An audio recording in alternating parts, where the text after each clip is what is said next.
So imagine holding a map to the universe. Right. Okay. But instead of, beautifully illustrated constellations, it's literally just 9 lines of computer code in a single sentence of Turkish. Yeah, which is exactly what hit our desks today. It is.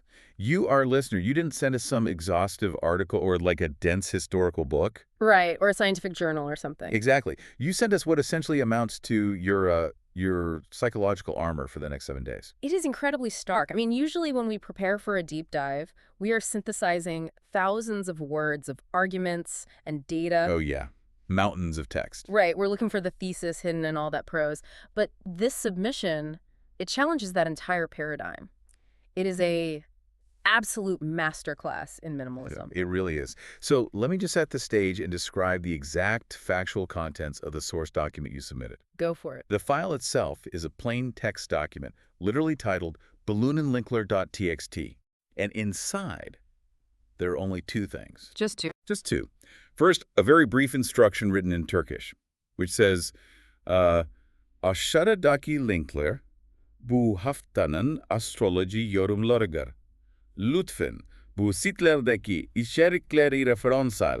Perfect pronunciation, by the way. Thank you. I practiced. And immediately following that sentence is a list of exactly 9 YouTube URLs. And that's it. That is the entirety of the document. Yeah, and for our non-Turkish speakers, that brief instruction translates perfectly to the following links are this week's astrology reviews. Please reference the content on these sites. Right. So our mission today kind of has to adapt.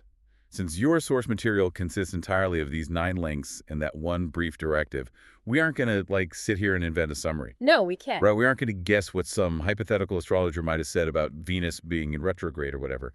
We don't have the transcripts of those 9 videos. What we do have is the architecture of your intent. Exactly. We are going to analyze the fascinating meta-narrative of this submission. Which, honestly, from a sociological and psychological standpoint, is arguably more revealing than the actual horoscopes themselves. Oh, absolutely. You have provided us with this amazing blueprint of how you organize and consume esoteric guidance in the digital age. So let's start with the medium itself. Yeah.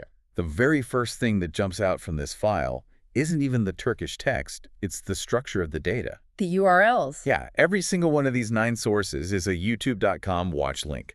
They aren't articles. Right, they aren't traditional written horoscopes from a blog or a magazine. They are videos. Mm. And, I mean, back in the day, you write a tiny, vague paragraph in the back of a newspaper over your morning coffee. Yeah, the classic daily horoscope. Right. So what fundamentally changes when we rely on a video format? Why do you prefer this medium for this specific kind of information? Well, we really have to look at the mechanics of how the human brain processes text versus how it processes a human face. Okay, break that down for me. So when you read a generic paragraph in a print newspaper, your brain actually has to do the heavy lifting of generating the emotional tone. Right, because it's just ink on paper. Exactly. It feels detached because it is mass-produced text aimed at literally 1/12 of the global population. But video shifts this entirely into the realm of parasocial interaction. Meaning like a one-sided relationship where the viewer feels a genuine psychological bond with the creator on the screen? Correct. When you watch an astrologer on YouTube, mirror neurons in your brain are actively firing. Mirror neurons? Yeah, these are the neurons that allow us to experience empathy and basically mirror the emotions of others. Oh, wow. So if the astrologer smiles warmly while delivering difficult news about a tough planetary alignment, your nervous system actually registers that warmth. So it literally softens the blow. Exactly. If they lean in close to the camera or use a soothing vocal prosody or make direct eye contact through the lens, your brain processes those nonverbal cues almost exactly as it would if a close friend were sitting across the table from you. So it's not just about acquiring the raw data of the horoscope. No, not at all. It's about how that data is delivered. Mm-hmm. The visual and auditory cues are actively regulating your nervous system. That is the crucial mechanism here. I mean, in a world that often feels really isolating and structurally chaotic, you don't just want a data dump of planetary movements. Right. You're actively seeking out a guide. Yes. By choosing 9 YouTube links instead of 9 written articles, you are prioritizing human connection to buffer against the anxiety of the unknown. You have effectively built a playlist of digital mentors. A playlist of digital mentors designed for a very, very specific window of time. Oh, yeah. The time frame is key. Which brings us to the next massive clue in your text file. The Turkish text explicitly dictates the time frame, right? Yeah. But Haftanyan, this week's astrology reviews. Just this week. Yeah, these aren't deep, lifelong birth chart readings. They aren't those sweeping hour-long yearly overviews that predict the, overarching themes of 2024 or 2025. The micro timeline of the curation is a really fascinating defense mechanism. It feels like treating the cosmos the way we treat a Sunday weather forecast. Oh, that's a great analogy. Right. You're checking to see if you need an umbrella for a Tuesday meeting, but instead of physical rain, you're looking out for an emotional downpour. Or like a sudden communication breakdown at the office. Exactly. The underlying psychological theme here is the human attempt to control anxiety. And timeframes dictate the weight of that anxiety. Because modern digital life has severely fractured our attention spans. Absolutely. We are constantly bombarded by a 24-hour news cycle, constant notifications, global crises. It's exhausting. It is. And because of this cognitive overload, the week has basically become the absolute maximum cognitive horizon most of us can handle when anticipating existential threats. That makes so much sense.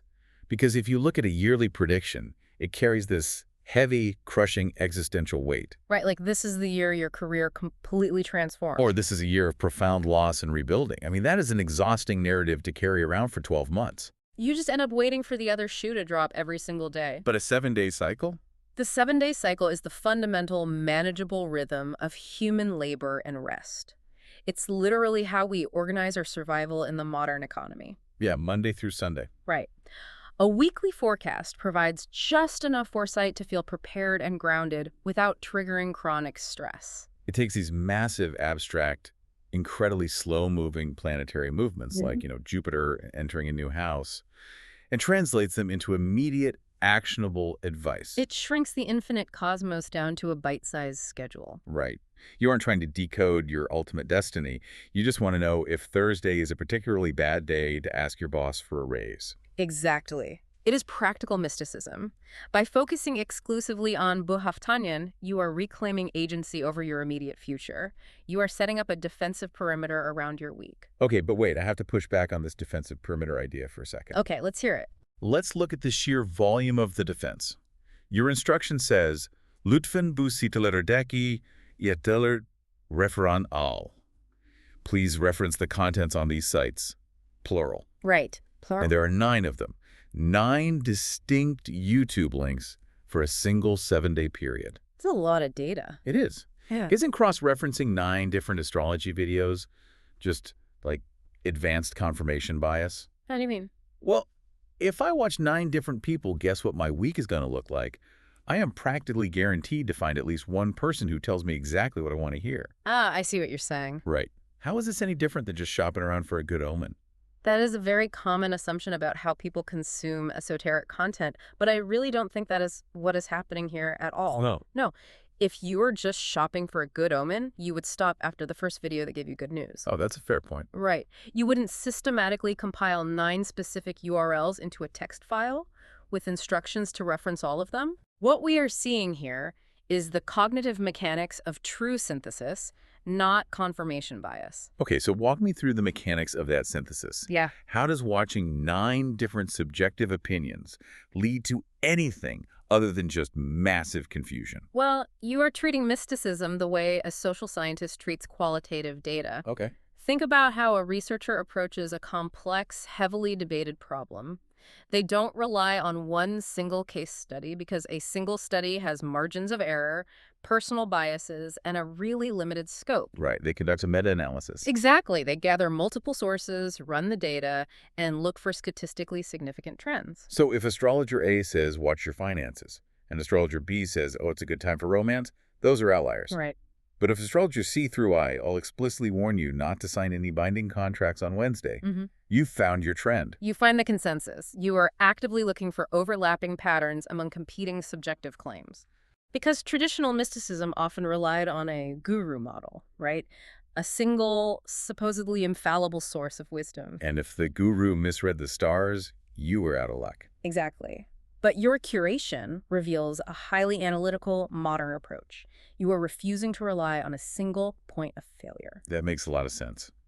If one of these YouTubers is just having an off day or fundamentally misinterprets a transit, you have 8 other data points to correct the error and pull the forecast back to the mean. Yep. It is this bizarre, brilliant blend of the magical and the empirical. Yeah. You're applying the rigorous methodology of a literature review to something that is inherently unscientific. It really demonstrates a deep intellectual curiosity, but also a profound desire for thoroughness. You don't want to be spoon-fed a narrative. You want to see the whole board. Yeah, and processing competing claims requires a really high level of cognitive flexibility. It does. You are holding 9 different interpretations of reality in your mind and forcing them to distill into a single functional truth for your week. And doing that requires a massive amount of active participation. I mean, watching 9 videos, even if they're only, say, 10 minutes long, takes over an hour of dedicated focus. Right. It is an active pursuit of understanding, not the passive doom scrolling we usually associate with YouTube. Which brings us to the visual and structural reality of the text file itself. Yes, the physical document. We really shouldn't overlook what this document represents technologically. We only have the URLs, we have the pointers to the knowledge, we have a raw list of alphanumeric strings. It's very stark. Let me just read a few of these out loud so we can hear how mechanical this looks on the page, right? Yeah. Okay, so LYZ48QJQGU TKBJEQHSS NMBTPXWMVS0. I mean, it looks like raw server code. Well, a URL is literally a uniform resource locator. Right. It is a specific string of characters that points to a physical server somewhere in the world where that video file is hosted. Structurally, it is an abstract architecture trying to map out meaning. That is an incredible parallel, because an astrological birth chart functions the exact same way. Oh, totally. A chart uses right ascension and declination, like the actual celestial coordinates of planets, to point to meaning in the universe. Both the URL and the astrological chart are just coordinates. They are the mathematical scaffolding we use to locate something profoundly human. Yes. And gathering those coordinates into this specific text file is a ritual of control. How so? Think about the internet, specifically a platform like YouTube.